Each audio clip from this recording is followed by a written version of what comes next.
Lembram daquele escândalo dos comitês de cultura que eu mostrei na última segunda-feira?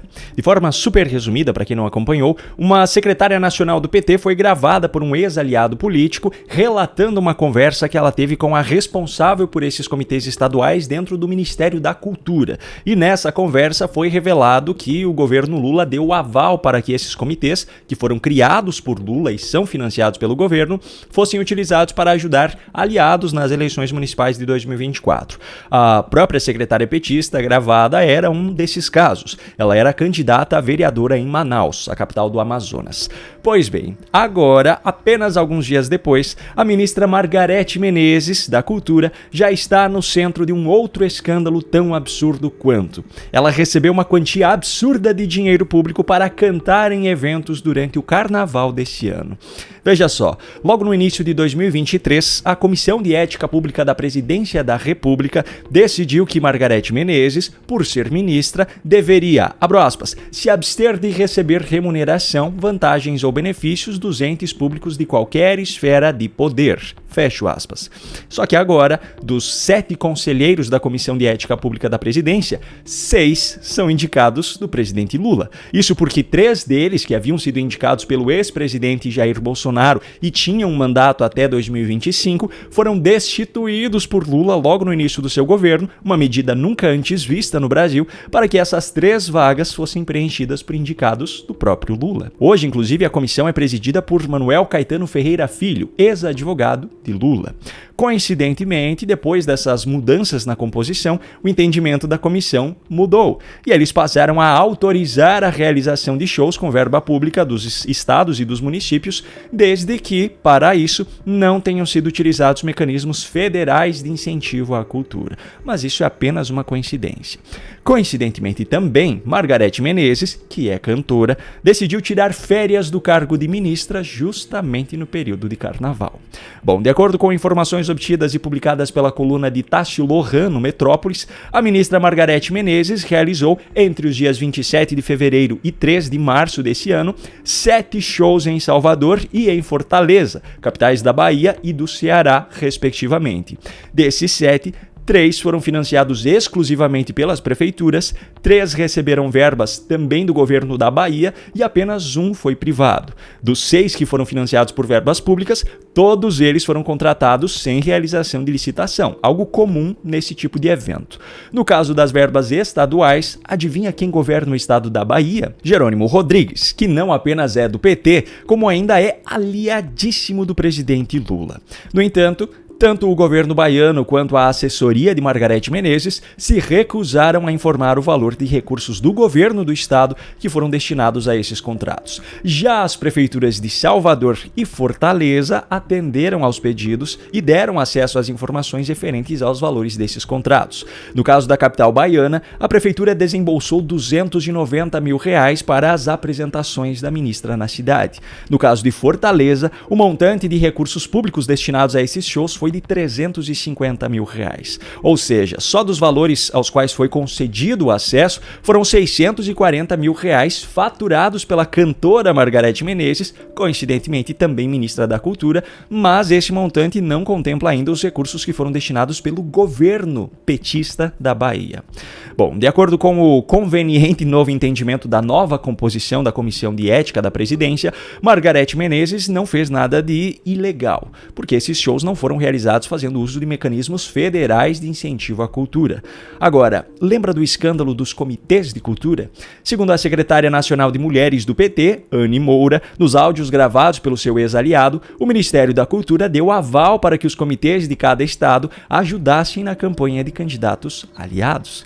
Em Salvador, o PT até tinha uma candidata a vice-prefeita na chapa de Geraldo Júnior, do MDB, mas ninguém colocava fé nessa união, tanto que ele ficou em terceiro lugar com apenas 10% dos votos, assim como o segundo colocado, do PSOL, também teve apenas pouco mais de 10%. Quem era o favorito e, de fato, venceu ainda em primeiro turno, por sinal, com 78% dos votos, foi Bruno Reis, do União Brasil, partido da base governista, partido de Juscelino Filho, ministro das Comunicações, de Celso Sabino, ministro do Turismo, e também de Davi Alcolumbre, hoje presidente do Senado, e que foi responsável pela indicação de Valdez Goes para o Ministério da Integração e Desenvolvimento Regional, que também estava reservado já para a União.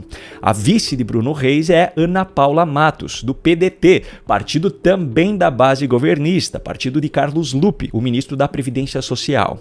Se o esquema dos comitês de cultura for verdadeiro, é muito mais provável que o apoio tenha sido dado aos aliados que tinham grandes chances de vencer do que a uma candidatura a vice que não tinha nenhuma chance, francamente. Já no caso de Fortaleza, a relação com o governo é ainda mais direta. O prefeito eleito foi Evandro Leitão, do PT, cuja campanha Lula fez questão de apoiar presencialmente, de forma disfarçada em um evento do governo federal na cidade no dia 11 de outubro e de forma explícita mesmo em um comício do candidato na mesma noite. Coincidentemente, esses foram os prefeitos que decidiram pagar o equivalente a mais de um ano de salário de Margarete Menezes como ministra, um salário que já é absurdo por sinal, para que ela fizesse alguns shows em seu curto período de férias. Mas tudo isso deve ser apenas coincidência, não é mesmo? Bom, o que não é coincidência é a resposta que jornalistas receberam da inteligência artificial na matéria que eu vou lhe mostrar agora. Olha só, Lula é o político mais corrupto da história do Brasil, diz Grok. Inteligência artificial da rede social de Elon Musk responde à pergunta polêmica.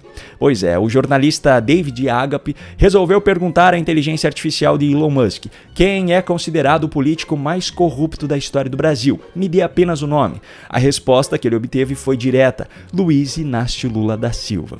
Você deve se lembrar de quem é David Agape. Ele foi um dos responsáveis pela publicação dos famosos Twitter Files e chegou a depor, inclusive, no Congresso Nacional sobre a censura no Brasil.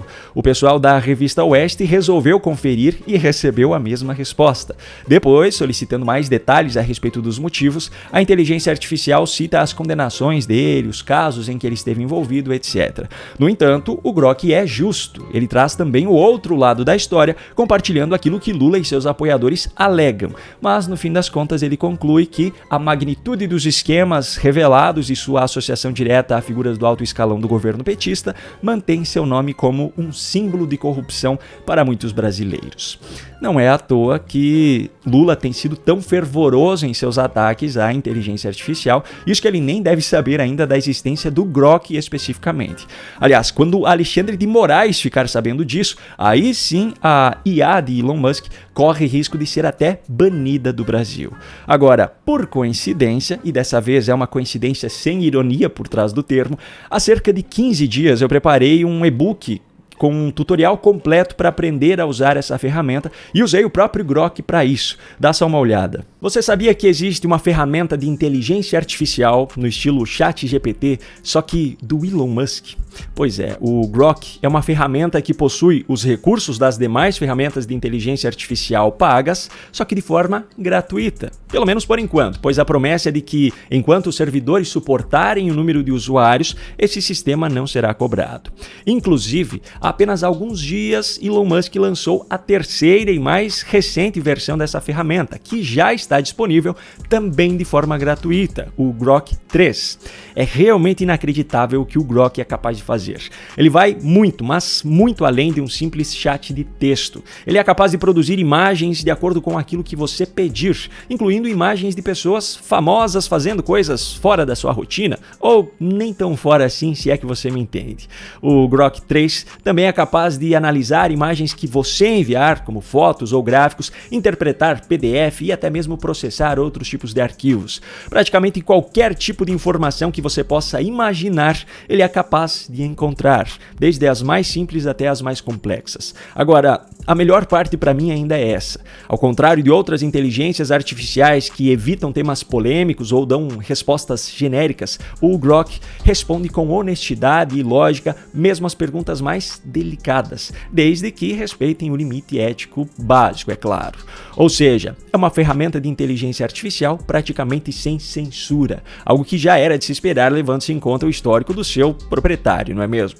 A boa notícia é que é muito fácil de aprender a utilizar os recursos do Grok 3, desde os mais simples até os mais avançados. E para ajudar nesse sentido, eu preparei para você um e-book em formato de um tutorial super detalhado. Aliás, me desculpe, quem preparou foi a própria inteligência artificial e em questão de minutos. Eu apenas precisei organizar o texto dentro de um layout e gerar o PDF. Você terá acesso a esse material por apenas R$ 29,90, que pode ser feito por Pix, boleto boleto ou parcelado no cartão de crédito. Para isso, basta clicar no link que eu deixei aqui na descrição ou apontar a câmera do seu celular para o QR Code que está aparecendo aqui ao lado. Se eu fosse você, eu faria isso agora mesmo, para aproveitar enquanto essa ferramenta ainda é 100% gratuita. Se bem que depois que você descobrir tudo aquilo que ela é capaz de fazer por você, eu tenho certeza que até mesmo um plano pago parecerá de graça.